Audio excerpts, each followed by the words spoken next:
Good Morning Business, le grand entretien. Et notre grand entretien ce matin, c'est Bruno Bonnell. Bonjour, secrétaire général pour l'investissement en charge de France 2030. France 2030, on le rappelle, c'est 54 milliards d'euros qui doivent être distribués. Il y a déjà 3200 projets qui sont portés. On va faire le point avec vous ce matin. Vous avez beaucoup de projets dans un nombre de secteurs. La fusion nucléaire, les aimants supraconducteurs, l'hydrogène blanc, l'intelligence artificielle. Notre avenir est entre vos mains, Bruno Bonnell. Ça fait large quand même tous ces secteurs dans lesquels investir. Comment on choisit ?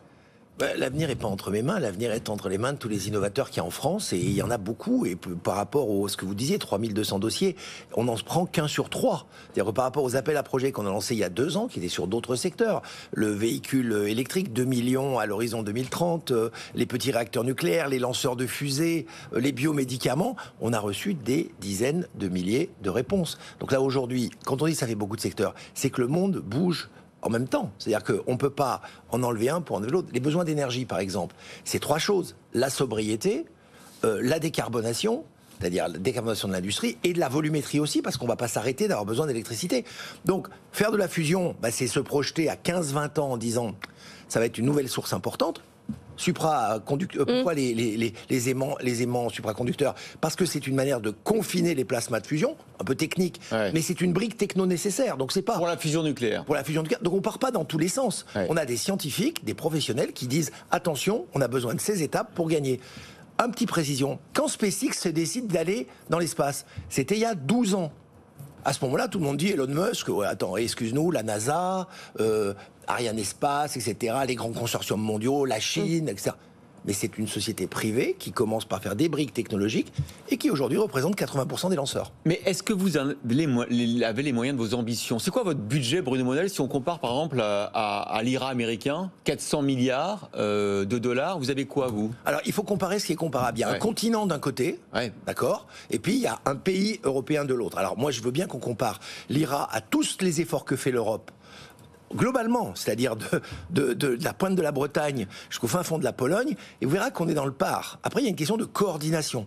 Ils le vendent mieux que nous, mais on est paradoxalement en avance, parce qu'on soutient par des subventions, on soutient des innovations, alors qu'eux ont plutôt des tendances à faire de l'impôt, du crédit d'impôt. Donc il faut d'abord monter les boîtes, faire de l'argent, et après en tirer quelques bénéfices. Vous avez raison, mais regardez sur l'Europe, prenons un exemple très concret. Le spatial, on ne peut pas additionner, car on a des projets concurrents entre nous. On voit bien sur les lanceurs, les Allemands, les Italiens, on est en train de reculer sur la coopération européenne. Donc du coup, c'est des soustractions qu'il faut faire, c'est pas des additions. Vous avez raison, et on le regrette. Moi, personnellement, je le regrette, puisque la construction européenne de l'espace était une grande victoire. Et aujourd'hui, vous avez un peu des pays qui reviennent, pour plein de raisons, à une espèce de souveraineté locale.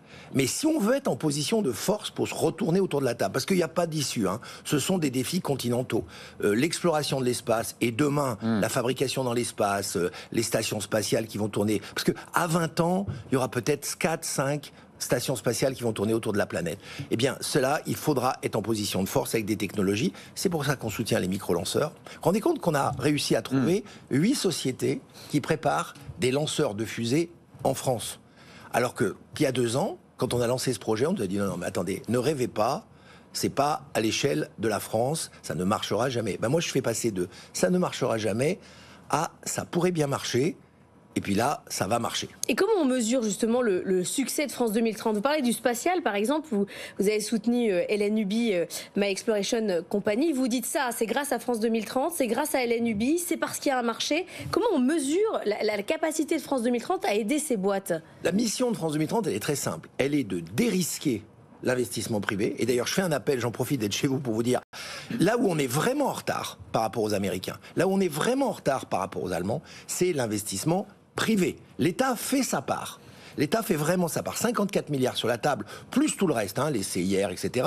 L'État fait sa part. Mais l'investissement privé est en retard. Il ne croit pas, par exemple, à l'industrialisation. Les temps de retour sur investissement sont trop longs. Et le paradoxe, c'est que ces temps sont très solides. Donc il faut faire un équilibre entre ce qui est solide. Alors pour répondre précisément à votre question, c'est parce que c'est The Exploration Company avec les compétences, c'est parce qu'ils ont levé 65 millions d'euros privés, et ça c'est important, parce qu'ils ont engrangé 200 millions de commandes que l'État se met à côté d'eux pour dire « Ok, on va mettre de l'argent en subvention pour accélérer votre croissance ». Dérisquer, ça veut dire mettre des subventions, ça veut dire aussi garantir certains emprunts, par exemple? Alors, on peut garantir, c'est une méthode, la BPI le fait depuis très longtemps, mais ça veut aussi dire la marche est très haute pour financer l'avenir. Donc des fois, on a l'impression que les investisseurs disent d'accord, mais le retour sur investissement est trop long. Donc on arrive à réduire un petit peu ce temps-là, c'est ce que j'appelle dérisquer. Et puis dérisquer, c'est aussi accepter de perdre. Mais vous l'avez dit, on manque d'argent. Tout à l'heure, à 6h45, on avait une French Tech qui est Alice et Bob. Oui, c'est évidemment... on soutient aussi beaucoup. Bah oui, le Quantique. Le Quantique, avec Théo Perronin, son président cofondateur, qui est notre invité. On était bluffés. Ils sont 40 PhD sur 80 salariés. Ils sont en face. On peut traverser la rue. Mais le problème, il le disait, à un moment donné, ça va être de trouver l'argent, les centaines de millions, voire les milliards dont on va avoir besoin si on veut faire de la France le champion de l'informatique quantique. Oui, mais il ne faut pas baisser les bras, il ne faut pas vouloir aller plus vite que la musique. Il y a une construction qui est faite aujourd'hui. France 2030 soutient toutes les sociétés qui travaillent sur l'ordinateur quantique. Il y en a 5 aujourd'hui en France. Et effectivement, on a vu, par exemple, Pascal a trouvé une voie. Il a trouvé une voie là-dessus. Alice et Bob est sur ce chemin-là. Donc, vous savez, quand on veut avaler la montagne, il faut manger chaque gravier. C'est ce que je dis toujours. Donc, il y a des étapes. Et pour être un ancien entrepreneur, je sais bien que ces étapes souvent sont douloureuses parce qu'on a l'impatience de la technologie. On peut construire méthodiquement mais il faut que l'investissement privé se mette à côté de l'État. La dernière fois que vous êtes venu, vous disiez quand même que vous manquiez de projets, que vous n'aviez pas assez. Vous disiez là, on en a reçu beaucoup, on fait le tri, mais il en faudrait plus. Qu'est-ce qu'il faut pour poursuivre cette émulation? La preuve, quand je viens chez vous et je le dis... Ça marche? Ah oui. Ça marche. Donc ça, c'est une bonne nouvelle. Mais plus sérieusement, il faut tout simplement... La machine parapublique et publique s'est mise en route. Nous avons des sous-préfets référents dans toutes maintenant les départements. Nous avons des gens qui relayent notre information. Résultat des courses, 65% des dossiers que nous recevons viennent de hors Île-de-France, ce qui n'était pas le cas avant dans le PIA. Donc je pense qu'il faut répéter. Vous savez, il y a la première mi-temps, comme je l'appelle, les 2 premières années de France 2030, c'est 27 milliards d'euros d'engagés. La moitié. Nous sommes à la moitié des engagements sur les 54. Mais c'est surtout une grande victoire des territoires. Nous avons des projets à Aurillac, nous avons des projets à Béziers, à Belfort, à Besançon, à Dieppe. C'est-à-dire que le territoire est en train de se réaménager grâce à ces innovations. Et ça, c'est quand même une grande force. Vous avez investi la moitié de votre budget en 2 ans, oui. Mais sauf qu'il en reste 6 d'ici 2030. Est-ce qu'il ne faut pas demander une rallonge? Non, mais le 2030 est un objectif de date par rapport à tout ce que nous avons lancé. Parce qu'effectivement, pour monter une usine, pour monter une école, pour développer une recherche, il se passe plusieurs années. C'est la différence qu'on voit souvent entre les engagements de l'État et les décaissements de l'État. Parce que j'entends toujours cette question. Évidemment, ça s'étale sur plusieurs années. Donc, même les projets qui seront financés en 2026-2027 s'étaleront jusqu'à 2030. Le président de la République a rappelé hier à quel point on avait besoin de simplification pour développer tous ces projets. Le problème, c'est que la dernière fois qu'on a voulu simplifier les développements de projets, on a vu tous les entrepreneurs défiler sur ce plateau dire que ça avait été complexifié. Comment on fait? Est-ce qu'on peut vraiment y arriver? Bon, là, je pense que, attention au procès d'intention. Moi, je sais qu'à France 2030, on a hyper simplifié les procédures, puisqu'on va même jusqu'à demander 2 pages pour déjà expliquer son projet, pour savoir si on est éligible ou pas. Après, effectivement, c'est votre argent, c'est l'argent des gens qui nous écoutent. Ça se mesure en délai, la simplification. Oui, en fait, mais ça se mesure en délai. Mais vous savez, pour obtenir plusieurs millions, voire plusieurs dizaines de millions, 6 mois, 8 mois d'instruction, ça ne me paraît pas complètement décalé.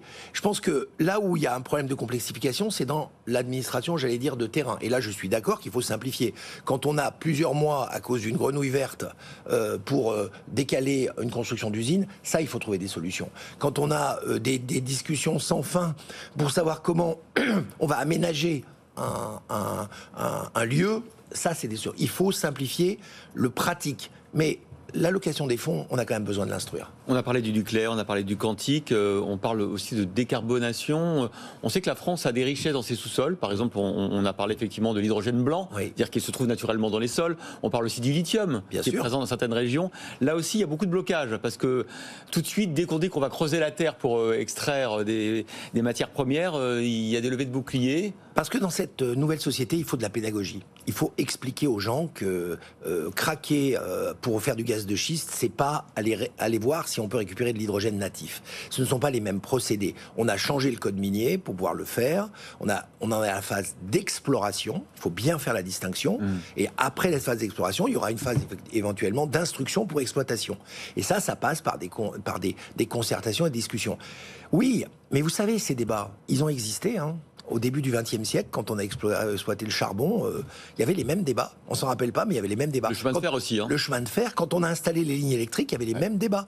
Les lignes de haute tension, les aéroports. Donc il y a un moment donné, la marche du progrès, elle se fait en pédagogie et en explication.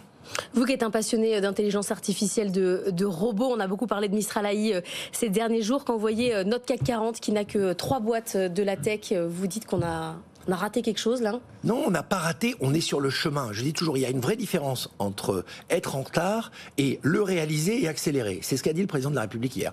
Il faut continuer, et la preuve, c'est qu'en 2 ans de France 2030, on a bien 3000 projets, on a bien engagé 27 milliards, on a des talents, il y aura des ratés. Il faut accepter qu'il y ait des ratés. Il y aura des ratés. Et vous dites quel pourcentage?